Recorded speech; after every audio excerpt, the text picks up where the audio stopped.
Daily, weekly और monthly राशिफल के साथ साथ ज्योतिष, वास्तु, मंत्र आदि से जुड़ी वीडियोस रेगुलरली पाने के लिए चैनल को अभी सब्सक्राइब कीजिए और बेल नोटिफिकेशन पे भी क्लिक कीजिए ताकि नई वीडियो की नोटिफिकेशन आपको समय पर मिल जाए।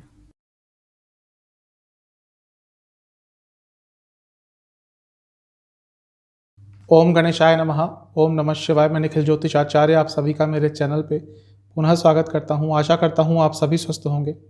महादेव की कृपा आप सभी पर सदैव बनी रहे। यह वीडियो है लियो यानी कि सिंह के सितंबर 2022 के मासिक राशिफल के बारे में। आपके जीवन के जितने भी प्रमुख एस्पेक्ट्स होते हैं, जनरल प्रेडिक्शंस, कौन कौन से योग बन रहे हैं, career, business, investment expenses, love life, married life, students और हेल्थ, इन सभी पर इस राशिफल में विचार किया जाएगा। और वीडियो के अंत में एक उपाय भी बताया जाएगा जिसके करने से आपके लिए जो आने वाला महीना है वो अच्छा जाएगा और उसकी जो भी नकारात्मक प्रभाव होंगे उसमें कमी आएगी। कहाँ से देखें राशिफल? आप इसको अपने लग्न से ऑब्जर्व करेंगे तो बेटर रिजल्ट मिलेगा। लग्न नहीं पता तो अपनी राशि से भी आप इसको ऑब्जर्व कर सकते हैं।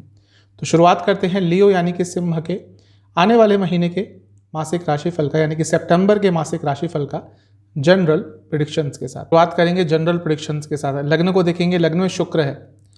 मैं कई बार बता चुका हूँ, जब भी लग्न में शुक्र, बृहस्पति आते हैं या कुंडली में होते हैं तो कुंडली के कई दोष गायब हो जाते हैं। अब आपके लग्न में शुक्र गोचर करेंगे 24 सितंबर तक, तो ये महीना आपके लिए अच्छा ही रहेगा, शुभता आएगी।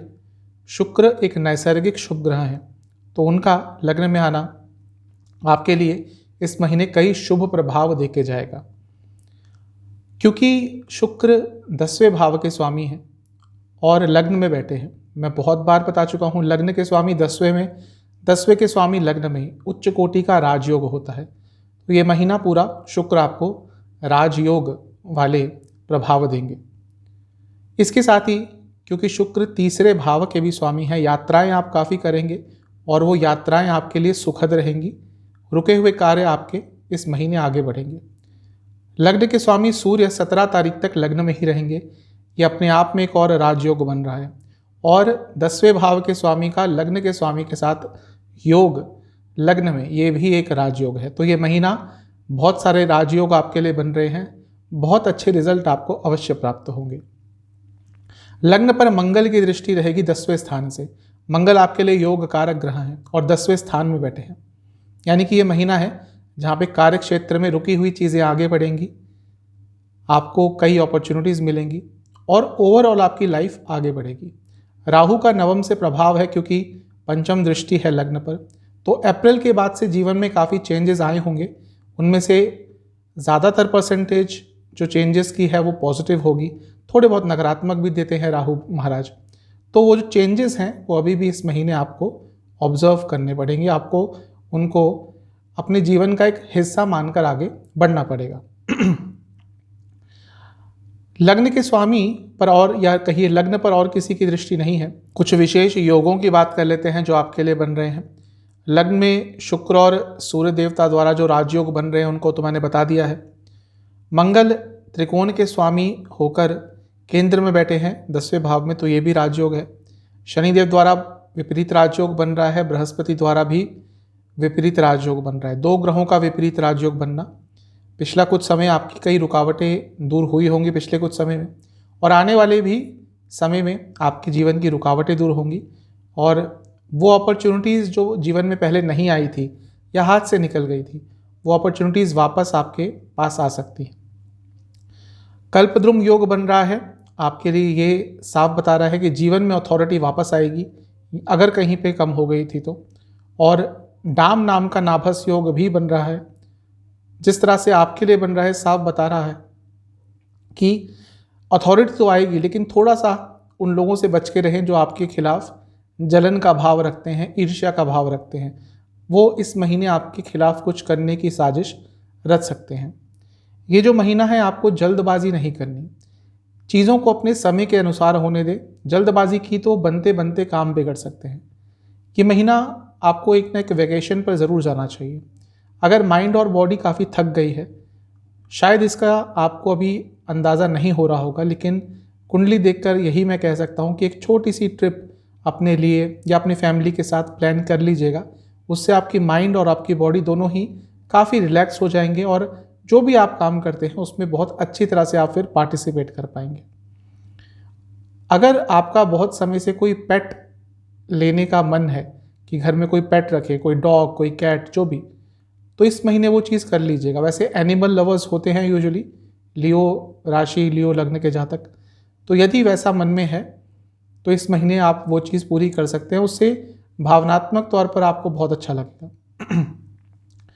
इस महीने आपको बहुत अच्छी गाइडेंस भी कहीं से प्राप्त हो सकती है और अपने फ्यूचर को लेकर भी आप बहुत उत्साहित रहेंगे, क्योंकि कुछ ना कुछ ऐसा होगा जो आपको बताएगा कि आने वाला समय आपके लिए अच्छा है। अचानक से महीने के अंतिम भाग में आपको कोई बहुत अच्छी न्यूज़ प्राप्त हो सकती है। 2-3 नकारात्मक पॉइंट्स का ध्यान रखना है। बहुत कुछ चेंज नहीं करना, जल्दबाजी में चेंजेस किए अपने जीवन में तो प्रॉब्लम होगी। वाणी में यदि सौम्यता नहीं रही तो भी प्रॉब्लम होगी, और अगर अपने लिमिटेशंस नहीं जान पाए तो भी प्रॉब्लम होगी।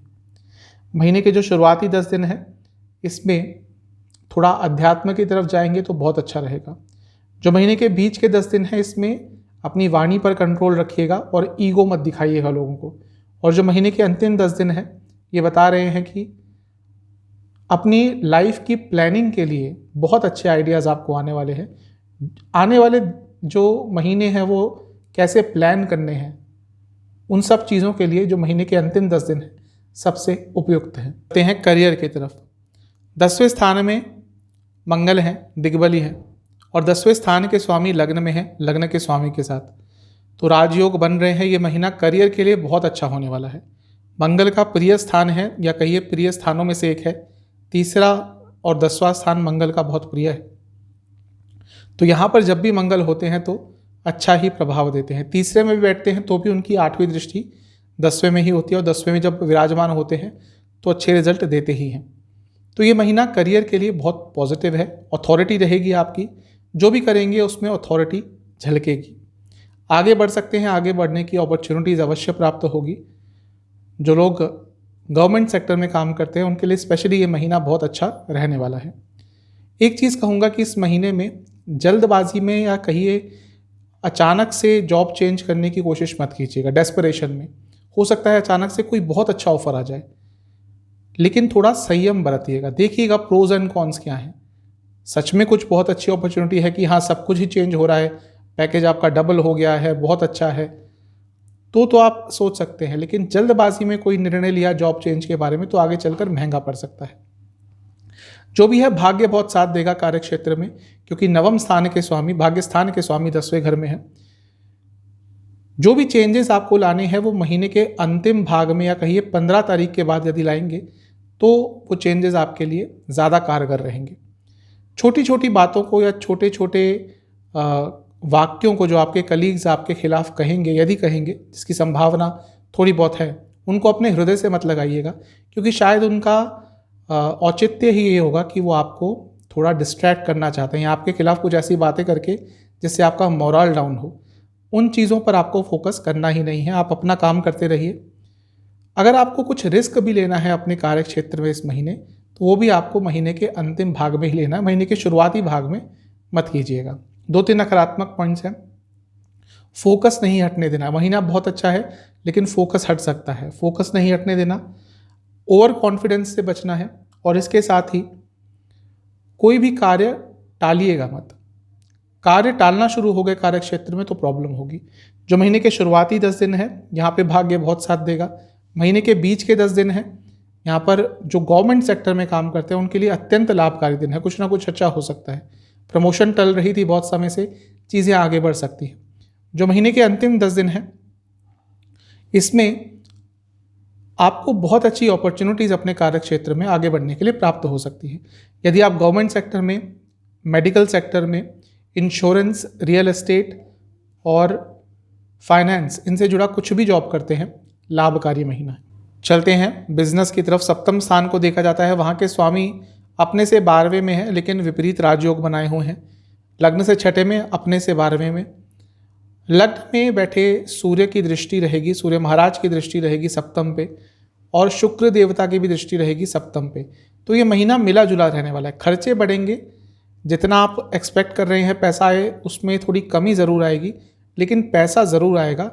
आगे बढ़ेगा आपका बिजनेस, जो रुकावटें आ रही थी वो बहुत हद तक दूर अवश्य होंगी। लेकिन हाँ, पैसा भले ही आ जाए वो रुक नहीं पाएगा, मतलब कि खर्चे साथ में होते रहेंगे। कोई ऑर्डर भी मिला तो आपको लग रहा होगा कि हाँ इस पे प्रॉफिट मार्जिन इतना हो जाएगा, तो उसमें भी थोड़ी कमी आएगी। लेकिन चीज़ें आगे बढ़ेंगी, सकारात्मक ही है, आपके एक्सपेक्टेशन से थोड़ा कम रहेगा। ये जो महीना है आपको अपने बिजनेस के बारे में और जानना है, उसके स्किल्स के बारे में और पढ़ना है और समझना है। जो भी आप बिजनेस करते हैं उसमें R&D कीजिए, रिसर्च एंड डेवलपमेंट पर ध्यान दीजिए।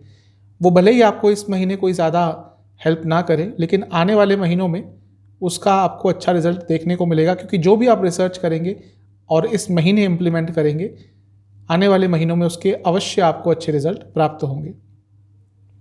जो भी इनसिक्योरिटीज़ है आपकी अपने बिजनेस से रिलेटेड, उन पर काबू पाने के लिए महीना है ये।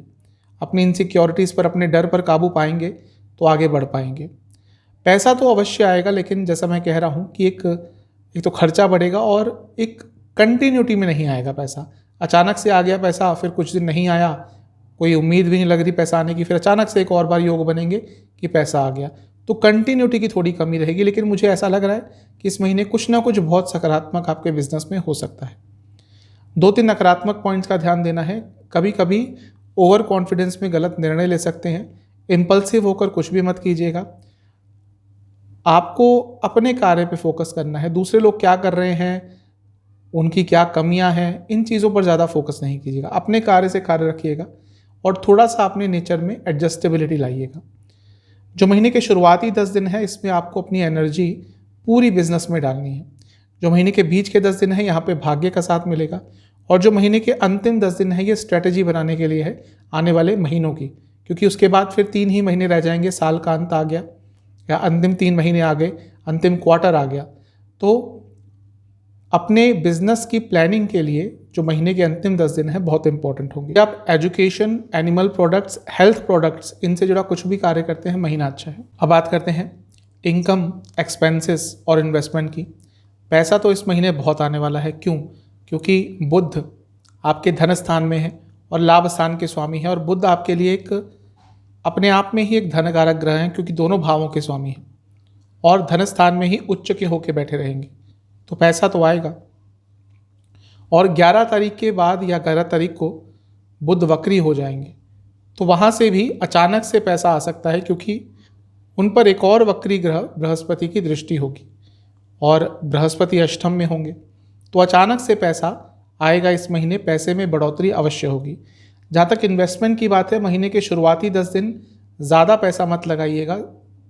इम्पल्सिव होकर अचानक से कुछ मत निर्णय लीजिएगा, वो समय है धैर्य रखने का। जो महीने के बीच के 10 दिन है, यहाँ पर भी कुछ जल्दबाजी मत कीजिएगा। जो महीने के अंतिम 10 दिन है, यहाँ पर इंट्यूशन बहुत अच्छी रहेगी और यहाँ पर आप इन्वेस्टमेंट से कुछ अच्छा कमा सकते हैं। खर्चे कहाँ होंगे? महीने के शुरुआती 10 दिन खर्चे अचानक से बढ़ेंगे, अनिश्चित खर्चे होंगे, कुछ ऐसे खर्चे आ जाएंगे जिनके बारे में आप रेडी ही नहीं थे। आपको यात्राओं पर भी खर्चा करना पड़ेगा और आपको अपने घर के बड़ों के लिए भी कुछ खर्चा करना पड़ेगा। जो महीने के बीच के 10 दिन है, यहाँ पर भी ऐसा ही हालात होगा। यहाँ पर भी अचानक से खर्चे बढ़ेंगे, स्पेशली 11 से लेकर 15 तारीख तक ऐसे खर्चे हो जाएंगे कि आपके वो प्लानिंग में थे ही नहीं। अचानक से कोई चीज़ ख़राब हो गई, टीवी ख़राब हो गया, कोई मशीनरी ख़राब हो गई, ऐसी चीज़ें हो सकती है जिस पे अचानक से खर्चा बढ़ेगा। और इसके साथ ही आपको अपनी सेहत पर भी थोड़ा बहुत खर्चा करना पड़ेगा। हो सकता है कोर्ट आदि का काम या कुछ कानूनी संबंधित काम में भी थोड़ा बहुत खर्चा हो। जो महीने के अंतिम 10 दिन है, यहाँ पर जीवन की लग्जूरियस चीज़ों को खरीदने में थोड़ा खर्चा होगा। कुछ भी ऐसा आप खरीदेंगे जो थोड़ा सा लग्जूरियस होगा, थोड़ा सा महंगा होगा।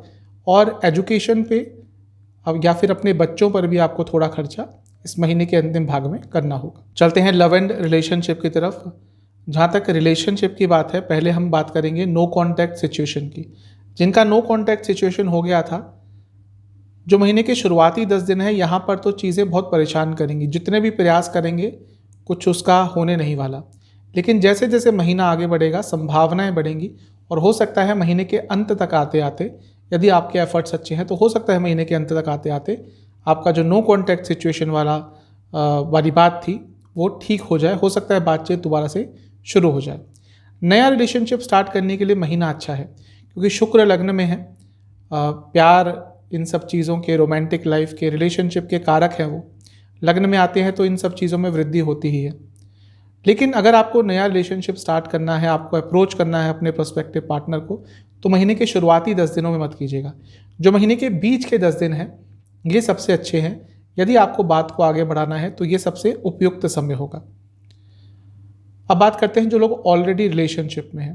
पंचम स्थान पर मंगल की 8वीं दृष्टि रहेगी और पंचम स्थान के स्वामी वक्री रहेंगे। तो महीना बहुत ईजी तो नहीं रहने वाला, आकर्षण बना रहेगा, लेकिन मंगल की 8वीं दृष्टि बता रही है कि बहुत अनिश्चितता आएगी। जिनका रिलेशनशिप ऑलरेडी प्रॉब्लम्स के थ्रू जा रहा था, हो सकता है एक बार मन में आए कि इस रिलेशनशिप को ख़त्म कर दें। मैं यही कहूँगा कि धैर्य बना के रखिएगा, क्योंकि पंचम के स्वामी भी वक्री हैं, तो ये चीज़ें बहुत प्रबल हो जाएंगी। आपको कोशिश करना है कि एक दूसरे के साथ जितना समय व्यतीत कर सकें उतना करें। ईर्ष्या की भावना, जलन की भावना मत रखिएगा और खुद प्रयास करेंगे कि पॉजिटिव चेंजेस आए लाइफ में, तभी आप ला पाएंगे। आपको ये लगे कि हाँ आपके पार्टनर कुछ मूव करें, आपके पार्टनर कुछ अलग करें तो ही कुछ बदलेगा, नहीं। जो भी चीज़ों का इनिशिएटिव करना है वो आपको करना पड़ेगा। थोड़ा सा आपको एक्टिव रहना पड़ेगा। अपने पार्टनर की कमियां मत निकालिएगा, और स्पेशली किसी के सामने, क्योंकि कहीं ना कहीं से वो बात उनके तक, अब अगर आप उनके सामने भी नहीं बोलते, उनके पीठ पीछे अपने किसी दोस्त से बोलते हैं, किसी और से बोलते हैं, वो बात उन तक पहुंच जाएगी और फिर इसका एक नकारात्मक प्रभाव हो सकता है। थोड़ा सा आप भी इमेच्योरिश रहेंगे और उसके कारण भी रिलेशनशिप में थोड़ी बहुत प्रॉब्लम्स इस महीने आ सकती है। 2-3 नकारात्मक पॉइंट्स का ध्यान देना है। बहुत ज़्यादा कंट्रोलिंग नहीं बनना, लेकिन इसके साथ ही आपको ये भी ध्यान में रखना है कि बातचीत कम नहीं होनी चाहिए। बातचीत अगर कम हो गई तो प्रॉब्लम होगी। एक कंटिन्यूटी बनी रहनी चाहिए। और जैसा मैंने कहा कि मन में एक बार आ सकता है कि रिलेशनशिप का अंत कर दें, तो उस डिसीजन को थोड़ा डिले कर दीजिएगा। हो सकता है जब महीने का अंतिम भाग आए या फिर अगला महीना आए चीज़ें बदल जाएं, तो जल्दबाजी में ऐसा निर्णय मत लीजिएगा। जो महीने के शुरुआती 10 दिन है, यहाँ पर जैसा मैंने कहा था, ज़्यादा कंट्रोलिंग मत बनिएगा। यहाँ पे दिख रहा है कि आप बहुत अथॉरिटेटिव बनने की कोशिश करेंगे, उसके कारण प्रॉब्लम होगी। जो महीने के बीच के 10 दिन हैं, यहाँ पे चीज़ें थोड़ी बहुत सुलझ सकती है, बातचीत थोड़ी बहुत हो सकती है। आकर्षण पूरे महीने बने रहेगा, क्योंकि शुक्र लग्न में है और मंगल की दृष्टि है पंचम में। आकर्षण, फिजिकल इंटीमेसी बनी रहेगी, लेकिन बाकी तौर पर थोड़ी लड़ाइयाँ, थोड़े झगड़े हो सकते हैं। अगर आप चाहते हैं कि ये महीना या आने वाले महीने आपके रिलेशनशिप में अच्छे जाए, जो महीने का अंतिम भाग है, अंतिम 10 दिन है, वहाँ पर आपको अपने सोचने के तरीके में थोड़ा बदलाव लाना होगा। चलते हैं मैरिड लाइफ की तरफ। जहाँ तक मैरिड लाइफ की बात है, सप्तम स्थान को देखा जाता है, वहाँ के स्वामी वक्री होकर अपने से 12वें में, लग्न से 6ठे में है। तो बहुत ईजी तो नहीं रह रहा होगा अभी भी। वैसे भी लियो लग्न के जातकों की मैरिड लाइफ यूजुअली प्रॉब्लमेटिक होती ही है। सबकी नहीं होती ऑब्वियसली, लेकिन कई लोगों की होती है। अब सप्तम स्थान दोनों जगह से वक्री ग्रहों से घिरा रहेगा, एक साइड बृहस्पति, एक साइड शनि। तो ये महीना इजी तो नहीं रहने वाला, बहुत प्रॉब्लम्स आएंगी, बहुत बदलाव आएंगे और ध्यान भी भटकेगा और एक डिसकंटेंटमेंट की फीलिंग आ जाएगी अपनी मैरिड लाइफ में। आपका मन भी कहीं और जा सकता है। अच्छी चीज़ है कि शुक्र देख रहे होंगे, तो ये एक सेविंग ग्रेस है, लेकिन उनके साथ सूर्य भी है जो मैरिड लाइफ के लिए बहुत अच्छे नहीं होते। तो बहुत इजी सेलिंग तो नहीं होने वाली इस महीने मैरिड लाइफ में, प्रॉब्लम्स अवश्य आएंगी। आपको अपने ऊपर डिपेंडेंट ज़्यादा रहना है। अपनी खुशियों के लिए अपने लाइफ पार्टनर पर ज़्यादा डिपेंडेंट नहीं रहना, वरना थोड़ा अपने एक्सपेक्टेशंस के चलते खुद ही परेशान होंगे। आपको कोशिश ये करनी है कि अपना काम अच्छी तरह से करें, अपने व्यवहार में एक सौम्यता रखिए, उनके प्रति सारे काम जो भी आपके हैं या जो भी वो आपसे एक्सपेक्ट करते हैं वो चीज़ करिए। उनसे कुछ एक्सपेक्टेशंस मत रखिएगा, वो आपको प्रॉब्लम ही देके जाएगा। इसके साथ आपको प्रयास करना है कि अपनी मैरिड लाइफ में कुछ नयापन लाएं। कभी कभी कुछ नया होता है तो भी मैरिड लाइफ जो कहीं पे आके स्टैग्नेट हो जाती है, रुक जाती है, उसमें एक लय आ जाती है और चीज़ें आगे बढ़ जाती हैं। आपको अपने आप को नहीं भूलना। अगर चीज़ें अच्छी नहीं भी चल रही तो इसका मतलब ये नहीं कि आप में ही कमी है, दोनों में ही कहीं ना कहीं कुछ प्रॉब्लम होगी और परिस्थितियों का भी एक प्रभाव होता है। तो अपने आप को कसूरवार नहीं मानना और गिल्ट फीलिंग आते हुए या गिल्ट फीलिंग के कारण अपने आप में चेंजेस लाना शुरू मत कर दीजिएगा। 2-3 नकारात्मक पॉइंट्स का ध्यान रखना है। एक, पैसों की बातें ज़्यादा डिस्कस मत कीजिएगा क्योंकि उसके कारण झगड़े बहुत बड़े हो सकते हैं। थोड़ा समय अपने आप को भी दीजिएगा, एक अकेला समय अपने साथ ज़रूर व्यतीत कीजिएगा इस महीने। वो 1 दिन का हो, 2 दिन का हो, जहाँ पे आपके साथ और कोई ना हो, आपके घर वाले तो बिल्कुल ना हो। और तीसरा, अपनी चीज़ों पर या अपनी ज़रूरतों पर यदि आपने ध्यान नहीं दिया तो वो भी आपको एक नकारात्मक प्रभाव देके जाएगा। जो महीने के शुरुआती 10 दिन है, वाणी पर कंट्रोल रखिएगा, ज़्यादा मैनिपुलेटिव मत बनिएगा। जो महीने के बीच के 10 दिन है, यहाँ पर रुकी रुकी से जो बात थी वो थोड़ी बहुत आगे बढ़ सकती है। यदि बात बंद हो गई थी तो शायद चीज़ें दोबारा शुरू हो जाए। जो महीने के अंतिम 10 दिन है, यहाँ पर अपने एक्शंस, अपनी बॉडी लैंग्वेज पे बहुत ध्यान दीजिएगा, अपनी वाणी पर बहुत ध्यान दीजिएगा। आपकी वाणी थोड़ी कड़वी हो सकती है जो एक नकारात्मक प्रभाव छोड़कर जा सकती है। स्टूडेंट्स की तरफ, क्योंकि पंचम भाव के स्वामी वक्री होंगे तो थोड़ी बहुत प्रॉब्लम्स आएंगी स्टडीज़ में। मंगल की दृष्टि बनी रहेगी पंचम भाव पे, तो कॉम्पिटिटिव एग्जाम्स जो दे रहे हैं उनके लिए अच्छा रहेगा। और सूर्य भी क्योंकि लग्न में है तो गवर्नमेंट रिलेटेड कोई एग्जाम दे रहे हैं तो ये महीना एटलीस्ट जो 17 तारीख तक का समय है अच्छा रहेगा। अब बात करते हैं जिनके एग्जाम्स पढ़ते हैं। महीने के शुरुआती 10 दिनों में कोई एग्ज़ाम है तो अच्छा ही रहेगा। स्पेशली कोई कॉम्पिटिटिव एग्जाम है तो आपका रिजल्ट आपके फेवर में आएगा। महीने के जो बीच के 10 दिन हैं, यहाँ पर आपका मन नहीं लगेगा पढ़ाई में, शायद कोई डिस्ट्रैक्शन हो, या शायद आप जो कर रहे हैं, जिस चीज़ की तैयारी कर रहे हैं, असल में आप वो चीज़ करने में ज़्यादा इंटरेस्टेड नहीं होंगे और इसके कारण वो मोटिवेशन कम रहेगा और उसका एक इम्पैक्ट आपके स्टडीज़ पर पड़ेगा। जो महीने के अंतिम 10 दिन है, यहाँ पे लग रहा है कि समय तो अच्छा है लेकिन शायद आपकी सेहत आपका साथ ना दे पाए और इसके कारण आपके रिजल्ट्स पर एक नकारात्मक प्रभाव पड़ सकता है। ये जो महीना है ये हायर स्टडीज़ जो करते हैं उनके लिए अच्छा है और जो स्टूडेंट्स देश से बाहर जाने का प्रयास कर रहे थे उनके लिए भी ये महीना अच्छा है। आपको कोशिश करनी है कि अपने साहस को ढूंढना है वापस जो कहीं लुप्त हो गया था और थोड़ा सा एक्स्ट्रा करिकुलर एक्टिविटीज़ में भी ध्यान दीजिएगा। आपसे यही सजेशन है, आपको यही सजेशन है कि थोड़ा अध्यात्म की तरफ जाइए। स्टूडेंट्स को अवश्य थोड़ा सा ध्यान लगाना चाहिए, उससे एक डायरेक्शन मिल जाती है और जो एज के हिसाब से ध्यान भटकता है, सब यंग होते हैं तो उसमें भी बहुत कमी आती है, कंट्रोल आ जाता है अपने ऊपर। मुझे लग रहा है कि इस महीने आपको अपने स्टडी लाइफ में क्लैरिटी प्राप्त हो जाएगी। थोड़ा इजी तो नहीं रहेगा लेकिन क्लैरिटी अवश्य आ जाएगी और महीने के अंत तक आते आते स्टूडेंट्स को कोई बहुत अच्छी अपॉर्चुनिटी मिल सकती है। आते हैं सेहत की तरफ। लग्न के स्वामी लग्न में ही रहेंगे 17 तारीख तक, तो सेहत ठीक ही रहेगी क्योंकि वैसे भी इम्यूनिटी अच्छी ही होती है लियो लग्न या राशि के जातकों की। और लग्न के स्वामी का यहाँ पे होना और शुक्र भी है उनके साथ जो कि एक शुभ ग्रह है, तो सेहत ठीक ही रहेगी लेकिन कुछ ना कुछ प्रभाव तो पड़ेगा, उन्हीं के बारे में बात करेंगे। जो महीने के शुरुआती 10 दिन है इसमें आपको स्किन डिसऑर्डर्स, गले के रोग और नसों के रोग तंग कर सकते हैं और अचानक से कोई इन्फेक्शन पकड़ सकता है। जो महीने के बीच के 10 दिन है इसमें आँखों के रोग और दांतों के रोग और इसके साथ ही यहाँ पे भी गले के रोग तंग करेंगे। थायराइड की समस्या भी तंग कर सकती है। जो महीने के अंतिम 10 दिन है यहाँ पे sleep disorders, blood disorders, anxiety की प्रॉब्लम, नसों के रोग और पूरी बॉडी में काफ़ी पेन रहेगा। वात रोग, वायु रोग काफ़ी तंग कर सकते हैं। बात करते हैं उपाय क्या करना है। किसी भी शिव मंदिर में आपको गुड़, चीनी और गेहूं के आटे का दान करना है। इसके साथ ही आपको शिवलिंग का पंचामृत से अभिषेक करना है। ये सब महीने की शुरुआत में ही कर लीजिएगा। शिवलिंग का पंचामृत से अभिषेक करना है। पंचामृत में क्या क्या जाता है? गाय का दूध, दही, घी, शक्कर और शहद, ये 5 चीज़ें जाती हैं। इससे पंचामृत बनाइए और शिव महाराज का, शिवलिंग का पंचामृत से अभिषेक कीजिए। उसके बाद वहीं बैठकर मंदिर में ही या फिर घर में आकर शिव सहस्त्रनाम एक बार सुनिएगा। ये उपाय कर लीजिए, आपके लिए महीना अच्छा जाएगा। आशा करता हूँ वीडियो आपके काम आएगी। चैनल पे नए हैं सब्सक्राइब कीजिए, वीडियो को लाइक कीजिए। मिलता हूँ अगली वीडियो में, तब तक के लिए ओम।